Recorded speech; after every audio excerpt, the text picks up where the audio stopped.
Imagine this.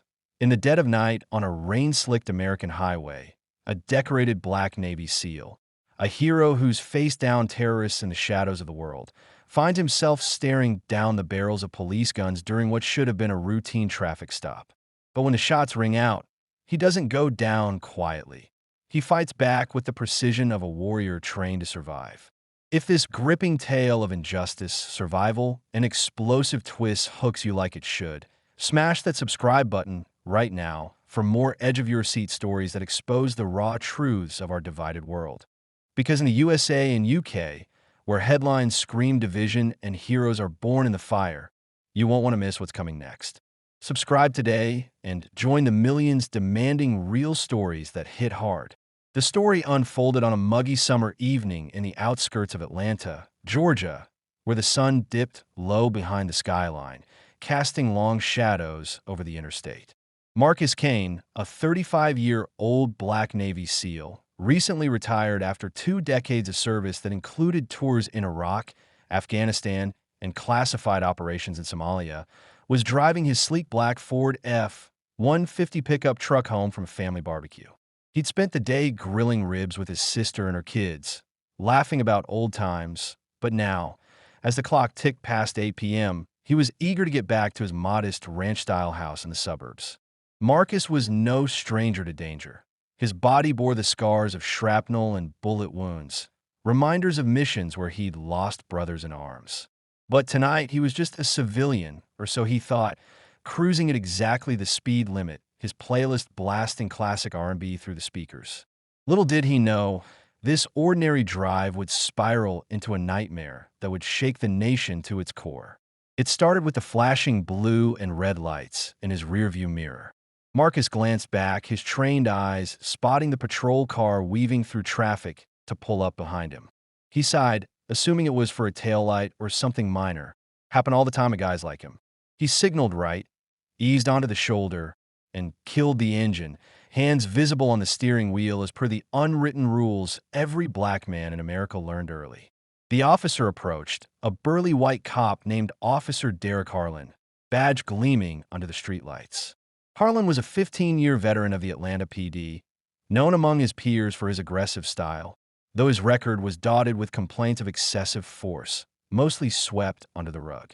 License and registration, Harlan barked, his hand resting on his holster.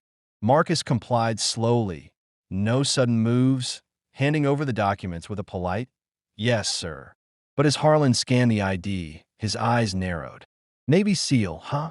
"Step out of the vehicle." Marcus's instincts prickled. This wasn't routine. He stepped out, hands raised, his 6 feet 2 inches frame towering but non-threatening. 2 more patrol cars pulled up, lights flashing, sirens silent. Back up. Officers Ramirez and Ellis, both younger, jumped out, hands on their weapons. "What's the problem, officer?" Marcus asked calmly, his voice steady from years of high-stakes negotiations. Harlan sneered. "Your truck matches the description of a vehicle involved in a robbery earlier tonight. Black F-150, just like this."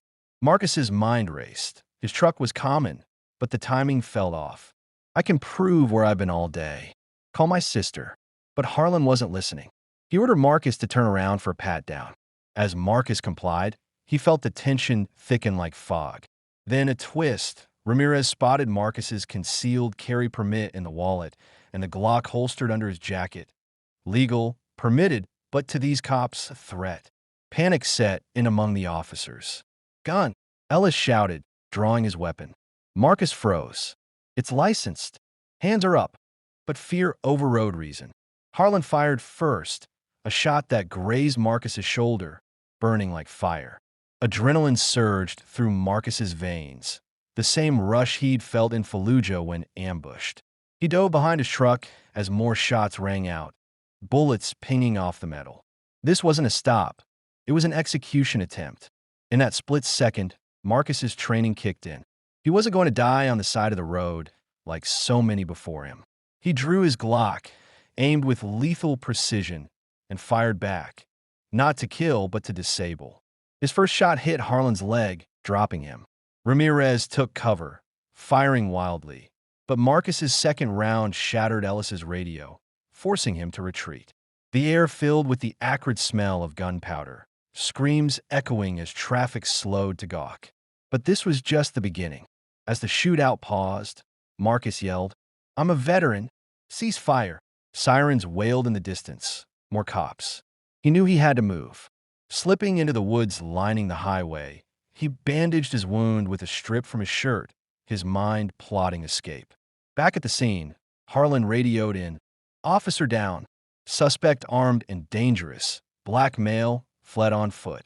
The media frenzy ignited instantly. News helicopters choppered overhead, channels blasting, breaking. Shootout on I-85, suspect shoots at police.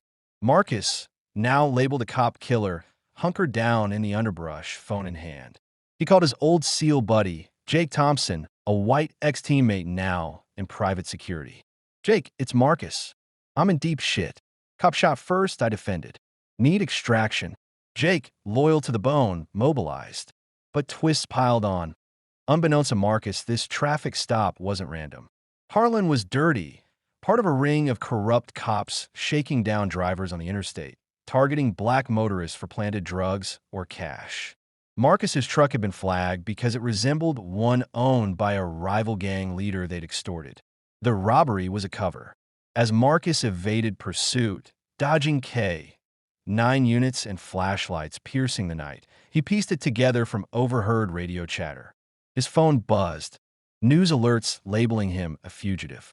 Social media exploded. Hashtag justice for officers versus hashtag another innocent black man. Protests brewed in Atlanta's streets, candles lit for the fallen cops, while Black Lives Matter activists demanded body cam footage. Hours turned into a manhunt. Marcus, using survival skills honed in the SEALs, navigated the woods toward a safe house Jake had set up in a rural cabin 20 miles away. En route, he encountered a young black teen, Jamal, hiding from the chaos. Jamal's family lived nearby, and he'd seen the stop go down from his window.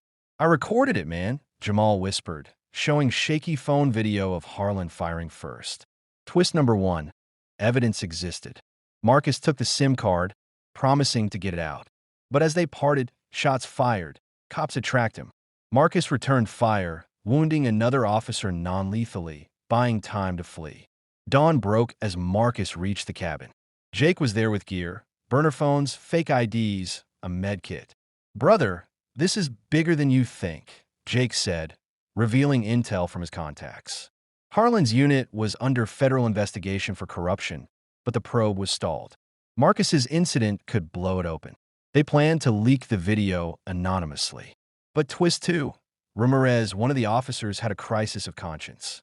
He'd seen Harlan plant evidence before and now regretted the shootout. He contacted a journalist, Sarah Mills from CNN, spilling details off record. Meanwhile, the nation divided. In the UK, BBC headlines screamed, "U.S. police shooting sparks international outrage," with protests in London echoing Atlanta's. Marcus's military record surfaced. Purple Heart recipient, saved a platoon from an IED. Public opinion shifted slightly, but the police union painted him as a thug. Hiding out, Marcus trained his sights on clearing his name. He hacked a nearby Wi-Fi, SEAL cyber training paid off, and uploaded the video to a dark website, tipping off Sarah. The video went viral. Twist 3. It showed not just the shooting, but Harlan muttering racial slurs before firing. Riots erupted in major cities. New York, Chicago, London even saw solidarity marches. The DOJ launched an investigation. But danger loomed. Harlan, bandaged in hospital, ordered a hit on Marcus through his corrupt network. Assassins, ex-cops turned mercenaries, stormed the cabin. A fierce firefight ensued. Marcus and Jake fought back, Marcus's sniper skills picking off 2 before they breached.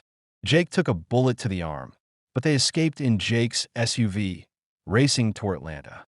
En route, Marcus contacted his ex-wife, Lena, a civil rights lawyer. "Lena, I need you." Despite their divorce over his PTSD-fueled absences, she believed him. She rallied allies. ACLU, NAACP. Twist 4. Lena uncovered that the robbery vehicle was Harlan's own setup to frame rivals. Evidence mounted.